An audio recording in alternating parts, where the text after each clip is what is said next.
Alrighty, and we are live. What is up, everybody? Welcome to this week's episode of Betting the Booth podcast. Just get everything set up and we're ready to go. Hope everyone's day's going well, week going well. I'm going to talk about the game I was at. I was at one of the playoff games recently, and also a watch party for another one.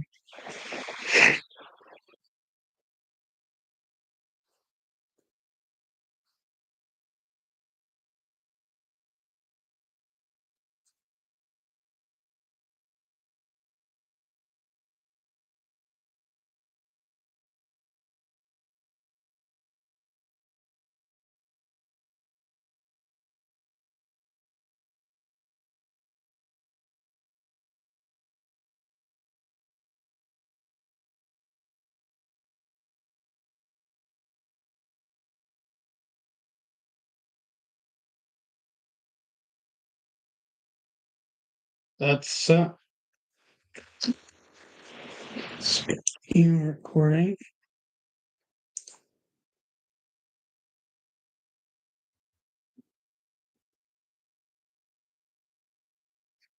All right, what is up, everybody? Welcome to this week's episode of Betting the Booth podcast, episode 144. Thank you all so much for the support to this point. I very much do appreciate it. We've got a lot to go over and talk about this week. With between MLB moving onto the World Series that starts Friday, and so much more. So let's get right into it. Starting with today's batter up, which once again, if you're new to this, you're basically given a hit their batter swing, and you have to determine who it is. Off the bat, I'm not sure exactly who this is. They've also not been always taking the playoff players recently. So I'm just gonna get a random guess out there and see where it could get me. Tom Marte. Not someone in the NLS, not someone in the NL, and not even an infielder, okay? Could be someone from the AL Central. Indeed is. It's an outfielder, not Cleveland. Is it Louis Bob? No. Okay.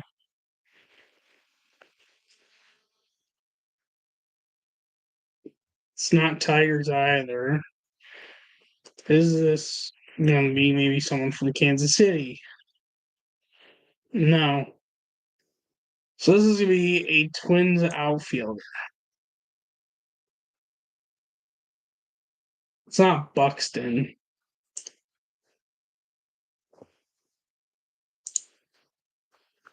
Is it Wallner?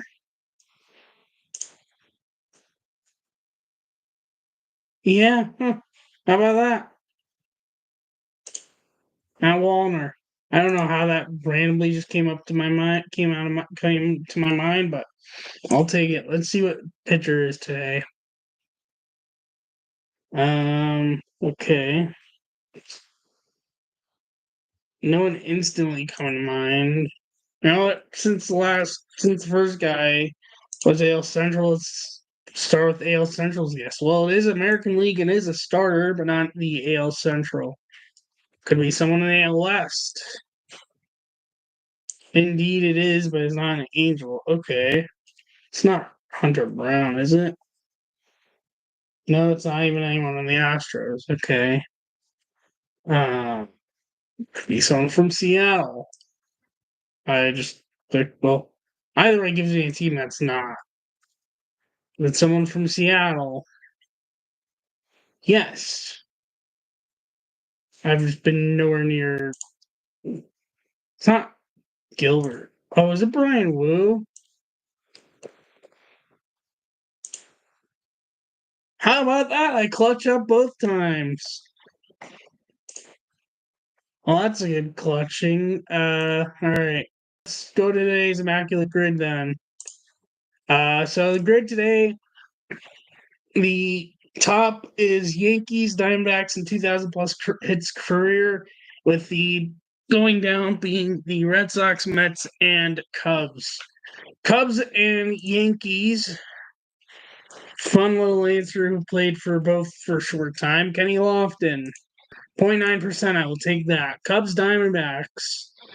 The most obvious, there's literally two members of the 0-1 Diamondbacks that fit here, but I have a feeling, I'm pretty sure both apply. Maybe let's see.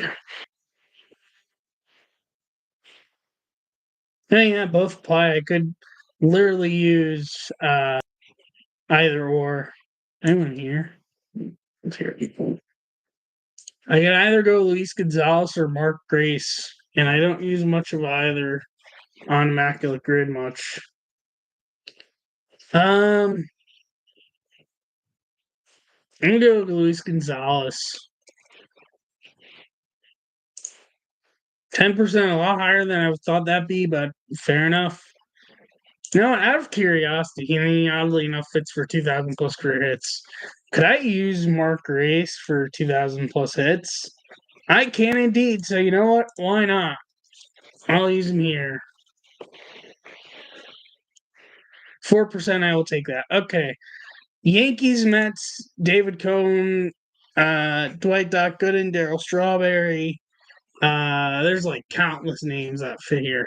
But a sneaky one that is recent but maybe not so known about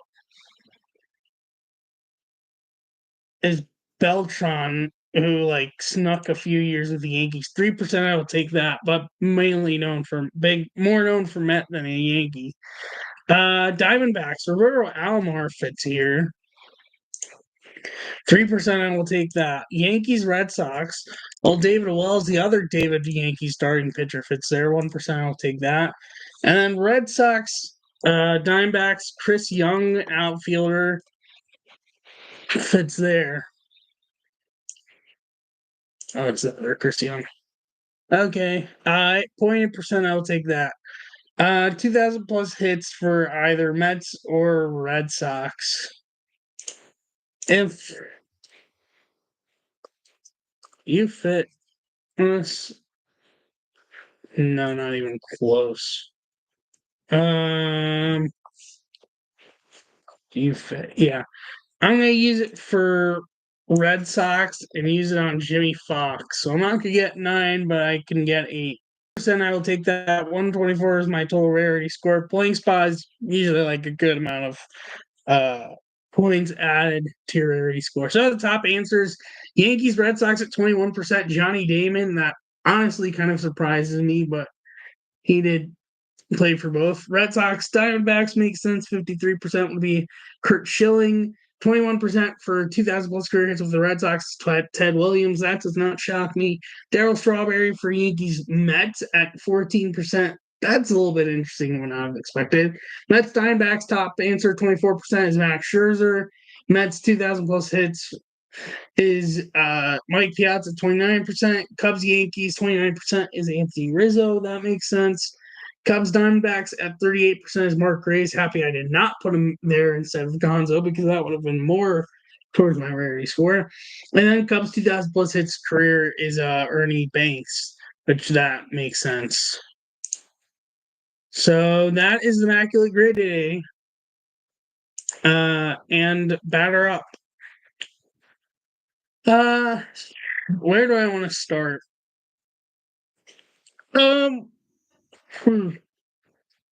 Let's go over a few bits of notes I have from college football this weekend. There were a few big, there was not much upsets, honestly, but a few big notes here and there.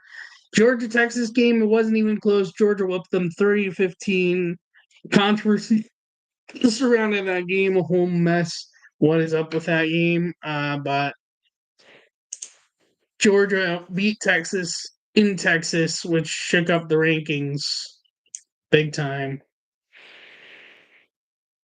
Oh yeah, that's where they're heading this week, right? Pop's game day is going to Indiana.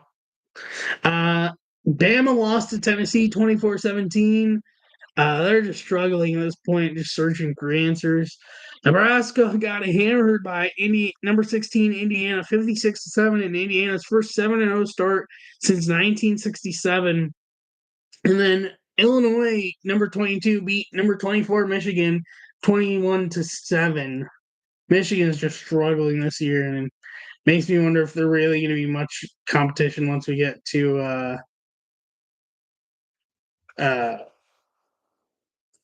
the V game. But then again, Ohio State is struggling on their own this year as well.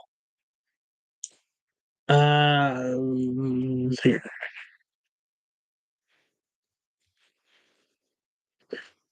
So as for the big games, look out for this week. Number 12, Notre Dame at number 24, Navy, 12 p.m. on ABC/ESPN Plus. Number 2, Illinois facing number 1, Oregon, 3:30 on CBS/Paramount Plus. 21, Missouri taking on 15, Bama, 3:30 on ABC/ESPN Plus. Number 5, Texas at number 25, Vanderbilt, 4:15 on SEC Network, which that should be a game to keep an eye out for, being Vandy's been a bit of something to keep an eye out for recently. And number 8, LSU visiting number 14, Texas A&M, 7:30 on ABC/ESPN Plus. And if you're wondering, for the college game day game of the week, the Washington Indiana games on 12 p.m. on the Big Ten Network at Indiana. And that's the key games to look out for this week. Ohio State plays Nebraska. But Nebraska's been falling off a bit more recently, so I don't know. We'll see if that ends up being something or not. NFL Weekly Recap, which NFL Week 7 recap.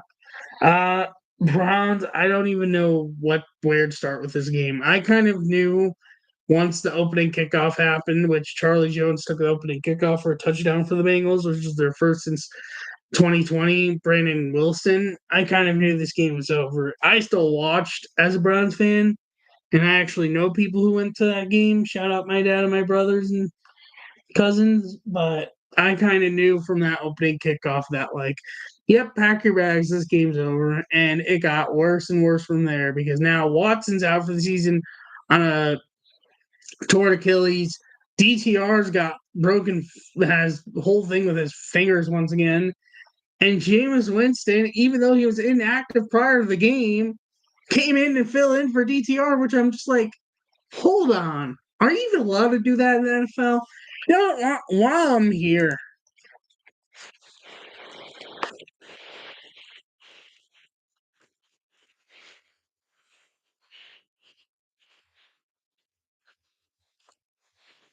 I want to see something because, like, Jameis Winston, you know what? I'm even going to try to pull this up.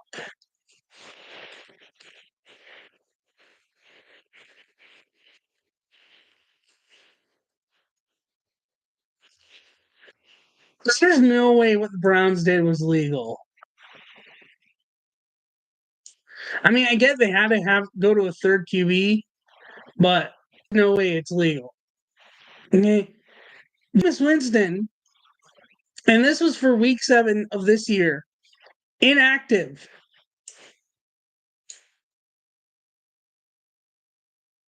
Keyword inactive, not active, not replacing, inactive. Yet, with injuries, they end up playing him, which makes me wonder if that's even legal.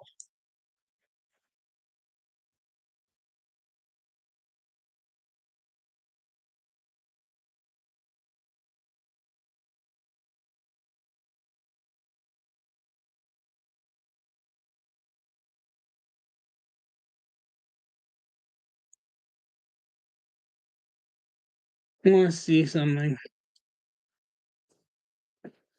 I don't know if this is never mind. But I don't know. That was just weird. Like, they literally put him on the inactive report, and yet he played, just like something that's spinning my head. And honestly, if NFL YouTube is somehow watching this and can come explain to me in the comments, that would be lovely. Because honestly, the moment I'm wondering why they haven't been fined, why they haven't been seemingly fined for this, because it doesn't seem like it's a legal action to me, at least. I mean, I don't know all the rules in the back of my head, and I've never and I don't know, but I'm just puzzled. Just puzzled right now. So I don't know. I guess it's not really a matter. I could say, like, Let me know what you guys think in the comments because it's just not really. Either way, the Bengals won that game 21-14. Packers beat the Texans 24-22. Josh Jacobs caught his first receiving touchdown in this game on the 212th reception of his career. The only NFL player in NFL history with more catches before his first career receiving touchdown is also a fellow running back, Thomas Jones at 242. Phillies beat Phillies. Eagles beat the Giants 28-3. I think by the end of the first half, there was 9 combined sacks, most of it in any game since October 3rd of 2010. Chiefs beat the 49ers 28-18, which I have to see if I can find this. This is just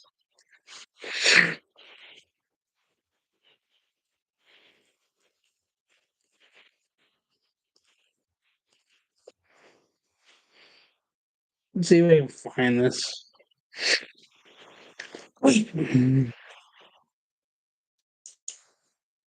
Here we go.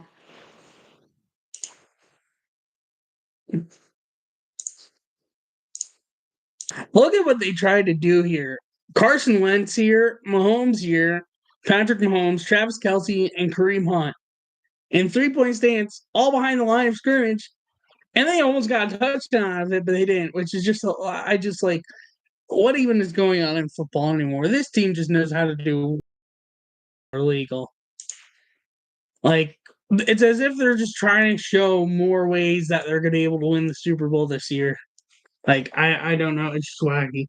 But that's not the note from this game. But either way, the note I have from this game, including postseason, Kansas City's last 7 road games have been won by 10, 1, 3, 7, 5, 7, and 10 points. It's the first time in NFL history team has 7 game winning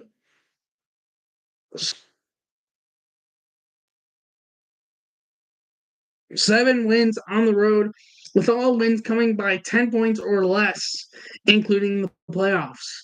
Steelers beat the Jets 37-15. Devontae Adams had like 3 catches on 6 targets for like 30 yards, did nothing. Beanie Bishop Jr. is the first undrafted rookie in NFL history to have a multi-interception game against a multi-time former MVP QB. In this case, this was Aaron Rodgers who threw the picks. Ravens beat the Buccaneers 41-31. There have been 3 games in NFL history where QB threw for 5 touchdown passes and fewer than 25 pass attempts, while also rushing for 50-plus yards. All 3 of them were Lamar Jackson tonight, November 25th, 2019, and December 12th, 2019. And then Cardinals beat the Chargers 17-15 in the ESPN Plus game this week, which I still don't get why they did that. I thought it was going to be trash, honestly. Justin Herbert threw for 349 yards with a 97.1 passer rating. This is in this game. No other QB in NFL history has thrown for that many yards with that high of a passer rating, and yet had his team to fail to score a touchdown and lose the game. Just kind of hilarious. Predictions, I didn't do as good as last week, but I still did pretty good. I went 12-3. Overall, I'm 68-39 on the season in predictions. Standings update. In the AFC East, Bills in first place at 5-2, followed by the 2-4 Dolphins, followed by the 2-5 Jets, followed by the 1-6 Patriots. In the AFC North, Steelers in first place at 5-2, followed by the 4-2 Ravens, followed by the 3-4 Bengals, followed by the 1-6 Browns. In the AFC South, the Texans in first place, 5-2, followed by the 4-3 Colts, followed by the 2-5 Jags, followed by the 1-5 Titans. In the AFC West, the Chiefs in first place at 6-0, followed by the 3-2 Chargers, followed by the 4-3 Broncos, followed by the 2-5 Raiders. In the NFC East, the Commanders in first place at 5-2, followed by the 4-2 Eagles, followed by the 3-3 Cowboys, followed by the 2-5 Giants. In the NFC North, the Lions in first place at 5-2, followed by the 5-1 Vikings, followed by the I have to see something. Hold on. No, yeah. 5-1 Vikings, followed by the 5-2 Packers, followed by the 4-2 Bears. I just had to make sure my notes were not incorrectly placed. In the NFC South, the Buccaneers in first place at 4-2, followed by the 4-3 Falcons, followed by the 2-5 Saints, followed by the 1-6 Panthers. And in the NFC West, the 49ers in first place at 4-3, followed by the 3-4 Seahawks, followed by the 2-4 Cardinals and Rams. Week 8 predictions: Thursday Night Football, Vikings at Rams, and 8:15 I have the Vikings. Sunday games back to normal. No London games this week, though. I think there's a Germany game next week or something like that. Ravens at Browns, 1 p.m. on CBS. I have the Ravens. They should be able to butt whoop the Browns. Titans at Lions at 1 p.m. on Fox. I have the Lions. Cardinals at Dolphins, 1 p.m. on Fox. I have the Cardinals. Jets at Patriots, 1 p.m. on CBS. I have the Jets. Falcons at Buccaneers, 1 p.m. on Fox. I have the Buccaneers. Packers at Jags, 1 p.m. on Fox. I have the Packers. Colts at Texans, 1 p.m. on CBS. I have the Texans. Eagles at Bengals, 1 p.m. on CBS. I have the Eagles. Saints at Chargers, 4:05 on Fox. I have the Chargers. Bills at Seahawks, 4:05 on Fox. I have the Bills. Bears at Commanders, 4:25 on CBS. I have the Commanders. Panthers at Broncos, 4:25 on CBS. I have the Broncos. Chiefs at Raiders, 4:25 on CBS. I have the Chiefs. Cowboys at 49ers, 8:20 on I have the 49ers, but they are injury riddled right now. So we'll see how that's going to go. And Monday Night Football, Giants at Steelers, 8:15. I have the Steelers. That's this week. That's week 8 recap. So let's now dive into MLB. There was one note I kind of badly forgot about and only discovered after putting out the episode last week from Game 1, and I had to mention this, so I'm mentioning this here. Keywords, this is from Game 1, not from the games I'm covering generally in this episode. Joey Cantillo of Cleveland Guardians is only second pitcher to ever throw 4 wild pitches in one postseason a relief appearance, joining Rick Ankiel, who threw 5 in one game in 2000 LDS Game 1 versus Braves and 2000 LCS Game 2 versus Mets. He eventually became an outfielder, but yeah, he got, as a lot of people consider it, he got the yips. Game 2, which I was personally at, I had a great time. It was, I went with a friend which was his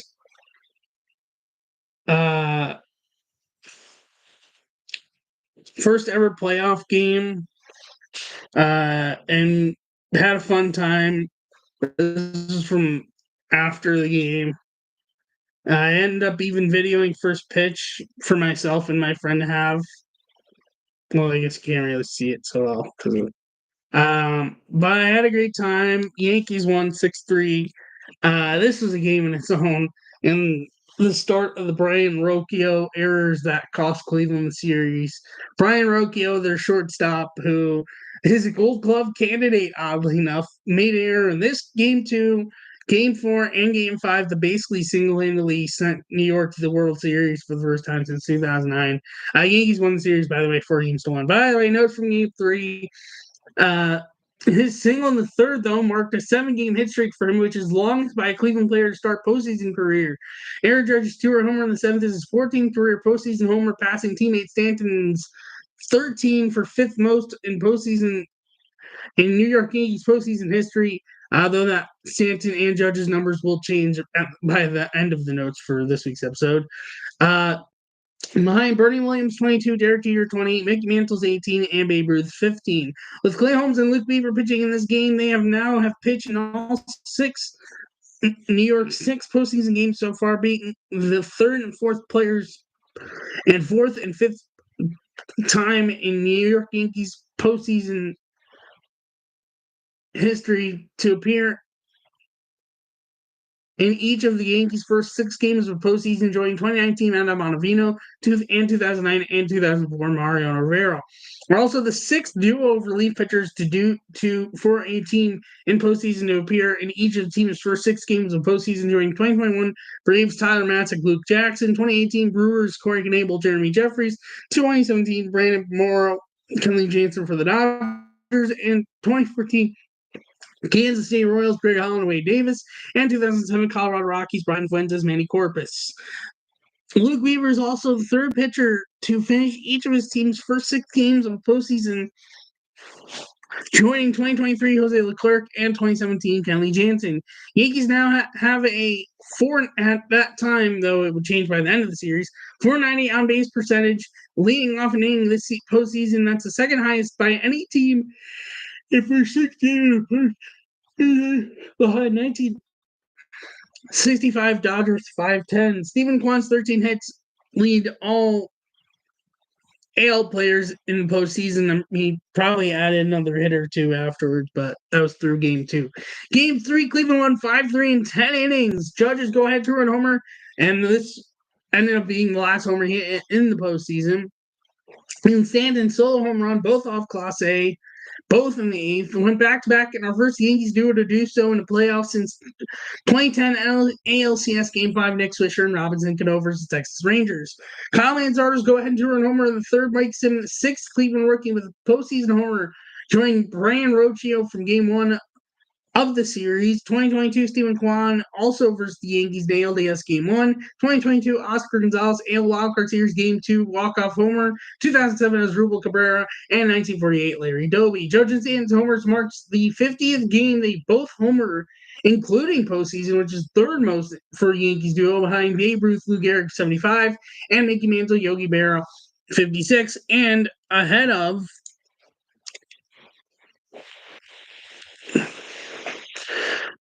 Babe Ruth, Bobby Usel 47, and the M&M boys, Roger Maris and Mickey Mantle 43. This is the first time in New York Yankees postseason history that they've hit a game time and go-ahead home run in the same inning, in the 8th inning or later in a postseason game. John Kenzie Noel's game time 2-run homer down to the last out joins 1995 ALES Game 1 Albert Bell in extra innings as only Cleveland players with a game time homer in the 9th inning or later in the postseason. David Fry's walk-off 2-run homer in the 10th makes him 3rd player in Cleveland postseason history with a walk-off homer, joining 2022 Oscar Gonzalez, the homer we just mentioned earlier. In the 15th inning, in 1995 ALDS Game 1, Tony Pena in the 13th inning against the Boston Red Sox. Noel is also the first rookie to hit game-tying homer in the 9th inning or later of a postseason game. This game is the 2nd game in postseason history with 4 game-tying or go-ahead home runs in the 8th inning or later, joining 1995 ALDS Game 1, Cleveland-Boston. Lisa Lucia, game-tying leadoff solo home run in the 8th. Tim Nehrig go-ahead solo home run in the 11th. Albert Bell tied it leadoff in the 11th. And Tony Pena's walk-off in the 13th. This marks the 5th time Yankees lost when Stanton and Judge homer in the same game, including regular season and playoffs, and are now 45-5 with other losses. 2021 Field of Dreams game, October 4th, 2022, Game 2 of the doubleheader when Judge hit number 62. April 14th of last year and August 24th of last year. Stanton hasn't struck out since Game 1 of the ALDS span of 26 career play appearances without strikeout, the longest streak of his career regular season over postseason, and the next day on the strikeout looking in the 4th inning. New York Yankees hitters have walked 45 times this postseason, the most walks by any major league team through the first 7 games of the postseason. Also marks most walks by a major league team in a 7-game span in postseason history. Judge's homer ties him with Babe Ruth for 5th most postseason home runs in New York Yankees postseason history. That is from Game 3. Game 4, Yankees won 8-6. John Carlson had a 3-run homer in the 6th, makes him the 2nd Yankee to have 4+ homers in multiple postseasons, joining Mr. October Reggie Jackson. After allowing 5 earned runs in 74 in the 3rd regular season innings, Class A now allowed in the end 8 earned runs over 7 innings in the postseason. He did pitch in Game 5, but did not give up any runs.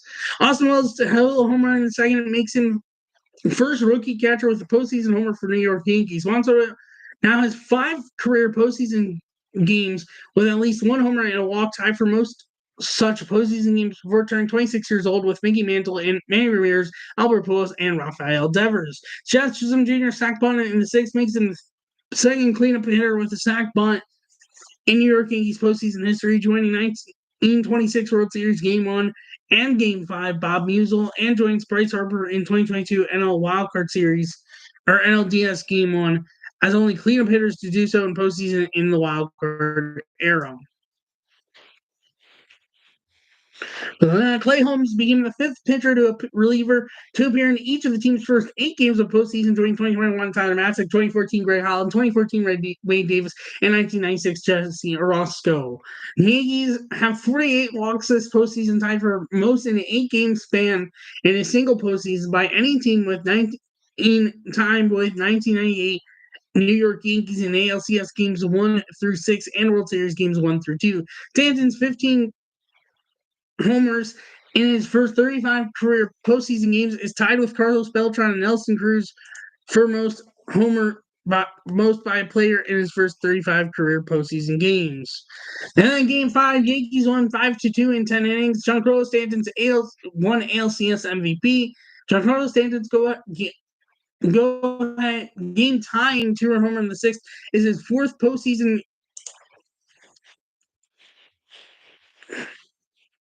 Is his fourth postseason homer with multiple runners on, joining Manny Ramirez and J.D. Martinez. Bo Naylor's RBI single came on 10th pitch, tied with Yan Gomes in 2017 ALDS Game 2 walk-off single for most pitches in plate appearance, resulting in a hit for Cleveland in the postseason since 1998. Bo Naylor driving in Josh Naylor was the fourth instance in the postseason game of a bro driving in a bro, joining 2001 ALDS Game 4 Jeremy and Jason Giambi, 1996 NLDS Game 2 Tony and Chris Gwynn, and 1927 World Series Game 2 Paul and Lloyd Wainer.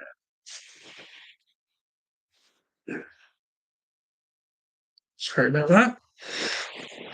Stanton's homer is his 16th career postseason homer, passing Judge and Ruth for fourth most in postseason in New York Yankees postseason history, behind Bernie Williams 22, Derek Jeter's 20, and Mickey Mantle's 18. Also, the homer is most by a player his first 36 career postseason games. All 8 of Stanton's postseason hits versus Cleveland are homers. That's the most consecutive postseason hits with versus a single opponent, resulting in a homer.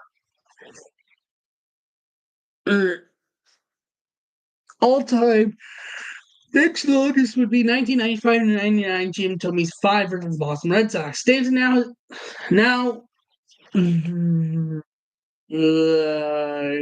3 game-tying or go-ahead home runs in the 6th inning or later this postseason, tied for most in a single postseason for New York Yankees 2012 Raul Baños and 2009 A-Rod, with only player with more in a single postseason, 2002 Joey Kloss was 4.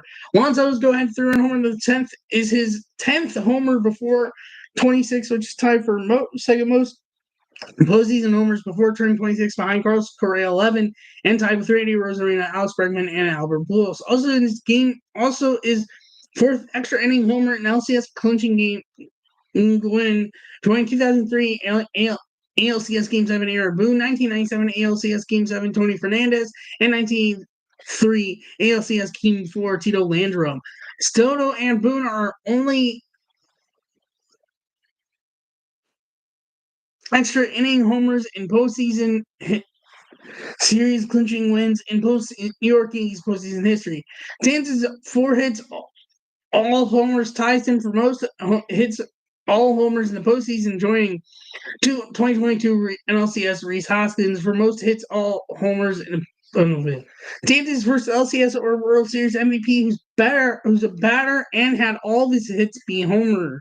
Stanton is also first New York Yankees player to have 5 hits plus homers in a postseason multiple times. This marks 41st World Series appearance for the New York Yankees. Most in MLB history had a Brooklyn Dodgers / LA Dodgers 22, which does include this year, and New York Giants / San Francisco Giants 20. This also marks the Yankees' 4th time eliminating Cleveland in a row, which is tied for the most consecutive eliminations of a team in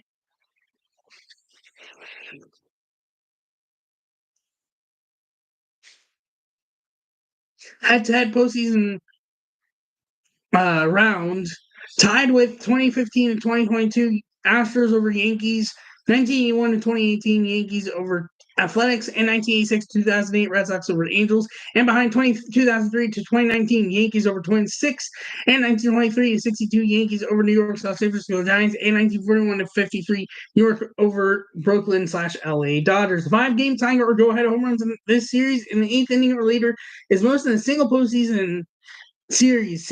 Soto now has 2 game tying or go-ahead homers. I just lost my place. In the 8th inning or later of a potential postseason clinching games, which is tied for most in the postseason history with Johnny Bench, Brian Jordan, and Juan Uribe. This series is the 3rd postseason series with the final 3 games signed in the last at-bat, winning 2005 ALDS. 2008 ALDS Boston Red Sox beat the LA Angels 3-1 in 1999 NLCS at Braves over Mets 4-2. and only 8 series have had 3 straight games end in last at bat at any point. Ooh. So yeah, Yankees are the ones. Which pretty much set up that it would either be a Subway Series or the 12th time Yankees and Dodgers met in the World Series. So general postseason notes that I have from for Yankees, they have a 450 leading off on base percentage of an inning this postseason. That's the second highest by any team in the first 8 games of a postseason, behind 2006 Tigers 464. Also, the highest by any team in the first 9 games of a postseason. There have been 11 game time or go ahead homers in the 8th inning or later this postseason, breaking a tie with 2014 for most in a single postseason.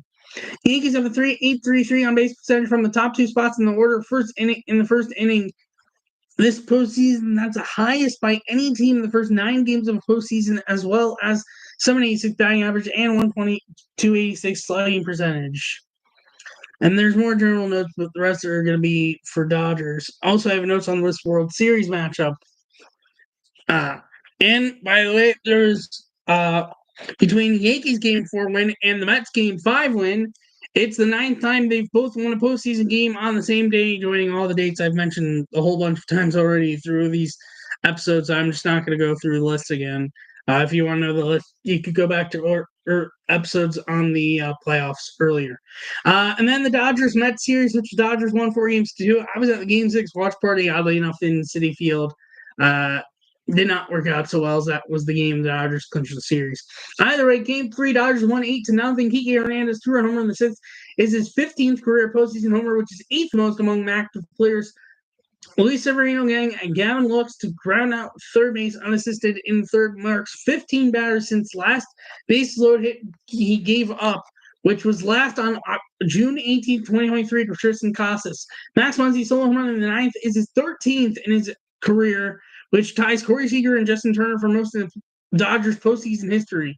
Dodgers are the first team with 3 shutout wins by 8+ runs in a single postseason. Dodgers have now have 4 shutout wins this postseason. Only team with more in a single postseason: 2016 Cleveland Guardians with 5, and I with 2020 with and 21 Braves, 1905, 2010, and 2012 New York City with the Giants, and 1999 New York. 98 New York Yankees. Dodgers are the first team with 3 shutout wins by 5+ runs in a single postseason. That's it for Game 3. For Game 4, Dodgers won 10-2. Max Muncy single in the 7th marks 12 straight play appearances reaching base, which is a record for a single postseason, and then on a strikeout in the 8th inning of that game. The streak is tied for most consecutive postseason play appearances reaching base safely, tied with 1977 to 1978 Mr. October, a.k.a. Reggie Jackson, and ahead of 2007 David Ortiz and 1990 Billy Hatcher's 10.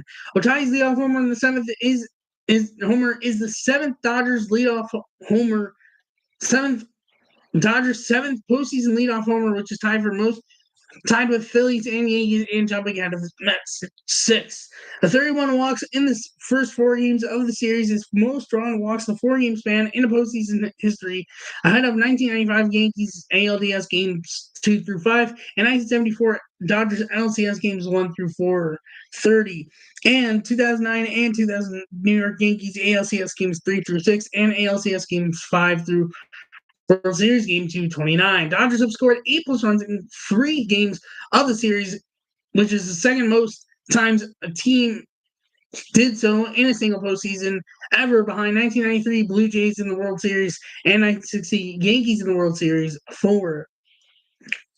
Dodgers outscored the Mets by 21 runs so far. That's the highest run differential by a team in the first 4 games of a postseason series all time. Dodgers having won 4 games by 8+ runs this postseason's time with the 2007 Red Sox for most in a single postseason ever. Mookie Betts' 4 hits and 4 RBIs makes him the 3rd Dodger player since 1920 to have 4+ hits and 4+ RBIs in a postseason game in Dodgers history, and joining 2021 NLCS Game 5 Chris Taylor, 1974 NLCS Game 4 Steve Harvey. Mark Viento's 2-hit game is his 7th multi-hit game this postseason, which is tied for most postseason games in New York Mets postseason history tied with Cleon Jones and Edgar Alfonso, and had of John Olerud and Todd Deal 6. Shohei Ohtani and Mookie Betts scored 7 combined runs, tied for most by starting 1 to 2 hitters in the postseason game, tied with 2004 LCS Game 3 New York Yankees Derek Jeter A-Rod, and 1936 World Series Game 2 New York Yankees Frankie and Red Wolf. Dodgers have won 7 consecutive games when they've had a chance to clinch a postseason series, third longest streak in postseason history behind 1973 to 90 Oakland Athletics 9 and 2013 to 21 Boston Red Sox 8, which is still an active streak. Game 5, Mets won 12-6. Andy Paz 2-homer game, solo homer in the 4th, and 30-run homer in the 5th, makes him the 4th number 9 hitter and 4th Dodgers rookie with a multi-homer game in postseason, also the youngest player to do so. Starling Marte is first player with a multi-hit game in the postseason. Also also is the first player in Mets history with 4 hits and 3 extra base hits. Not fourth. Other one was first. This is 4th. Sorry. Joining 2015 LCS Game 4, Lucas Duda, and 1986 World Series Game 4, Gary Carter. Dodgers, Mets, Pete. I don't know why I put Dodgers and Mets. Pete Alonso threw a homer in the 1st. Is his 3rd career postseason homer when facing elimination, which is most in the New York Mets postseason history. 2 are this year, tied with 1999 John Olerud for Mets in a single postseason. Mets with a 5-run third have 4 5+ run innings this postseason, tied for second most in the single postseason, tied with 2002 Angels, 1999 Red Sox, and 1979 Orioles, and behind 2023 Rangers and 2007 Boston Red Sox 5. Dodgers 35 walks are most walks drawn in a 5-game postseason span. Mets 12 runs are most in a postseason game when facing elimination in Mets postseason history. This series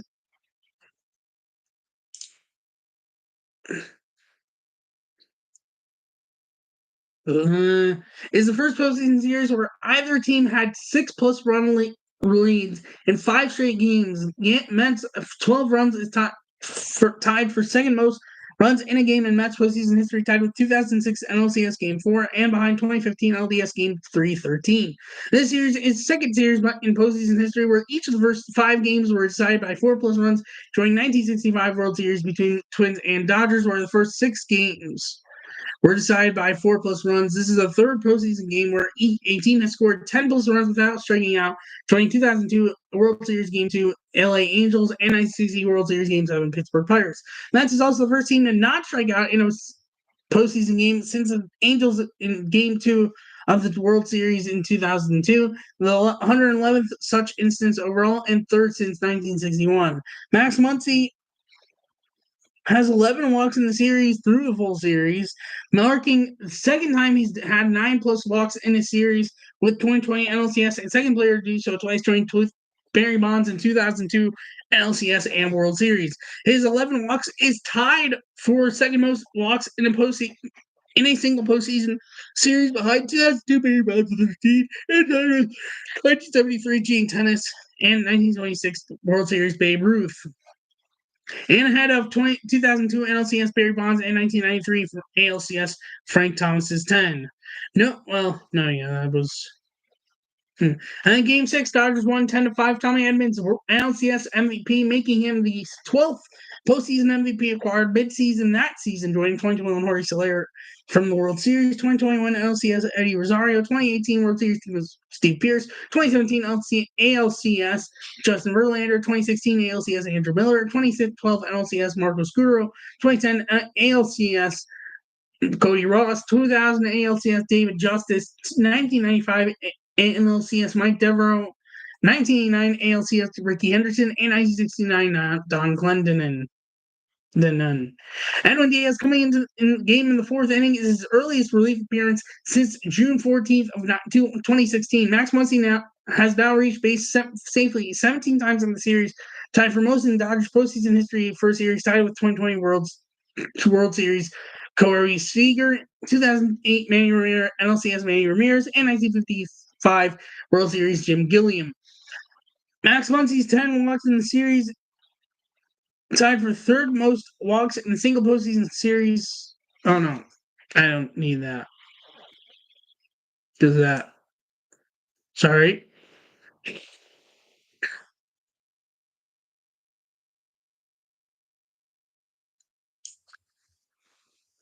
Tommy Edmonds' two-run homer in the third is tied for most.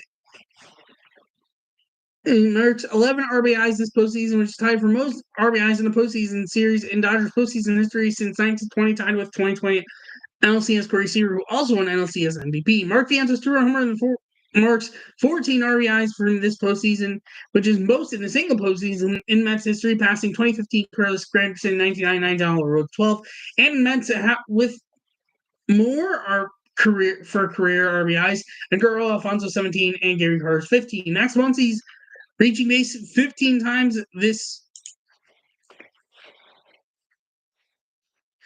series is tied for most times reaching base safely in a postseason series in Dodgers postseason history, tied with 2020 World Series Corey Seager, 2008 LCS Manny Ramirez, and 1995 World Series 1955 World Series Jim Gilliam.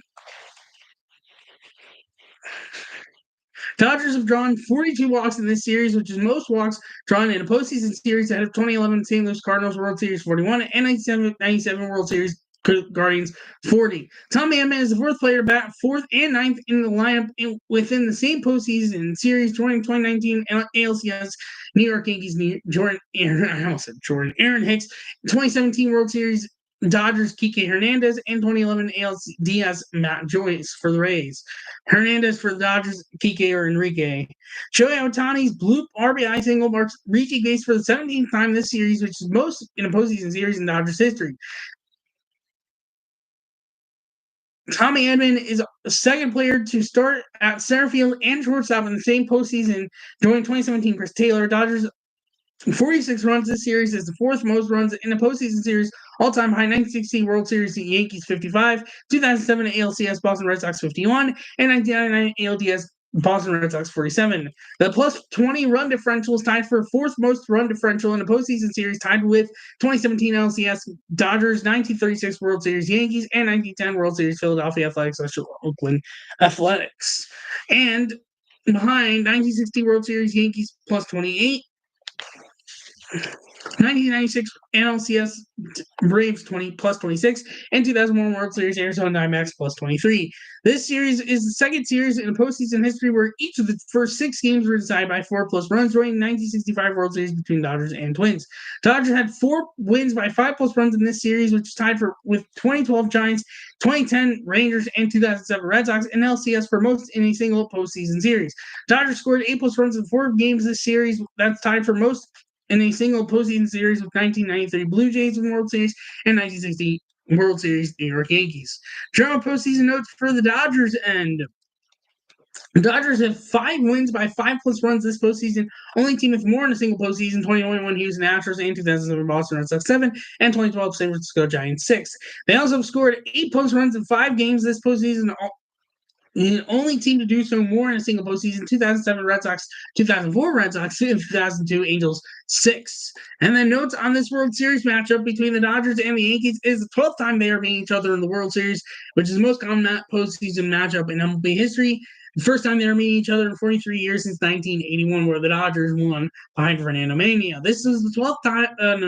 This will be the 6th World Series matchup between each league's home run leader, joining 1956 Mickey Mantle for the Yankees, Duke Snider for the Dodgers, 1937 Joe DiMaggio for the Yankees, Mel Ott for the Giants, 1936 Lou Gehrig for the Yankees, Mel Ott for the New York Giants, 1928 Babe Ruth for the Yankees, Jim Bottomley for the St. Louis Cardinals, and 1921 Babe Ruth for the Yankees, George Kelly for the New York Giants. This is the 5th World Series between teams with the best record in their leagues in the wildcard era, joining 2020 Rays, Dodgers, 2013 Red Sox, Cardinals, 1999 Yankees, Braves, and 1995 Guardians, Braves. This is the 7th time the expected MVP winners meet in the World Series since 1969, joining 2012 Buster Posey and for the Giants and Miguel Cabrera for the Tigers, 1988 Jose Canseco for the A's and Kirk Gibson for the Dodgers, 1980 George Brett for the Royals and Mike Schmidt for the Phillies, 1976 Joe Morgan for the Reds, Thurman Munson for the Yankees, 1975 Fred Lynn for the Red Sox and Joe Morgan for the Reds, and 1970 Boot Powell for the Orioles and Johnny Bench for the Reds. Juan Soto will play Game 1 on his birthday, making him 4th player to do so play on his birthday in the World Series multiple times with 2019 World Series Game 3, and youngest to do so, joining Rafael Belliard's 3, Maury Wills, and Frank Rossetti. World Series schedule, all the games are going to be at 8:08 on Fox. Friday, Saturday, Monday, Tuesday, Wednesday, Friday, Saturday. Game 1 starting pitching matchup is to be Garrett Cole against Jack Flaherty.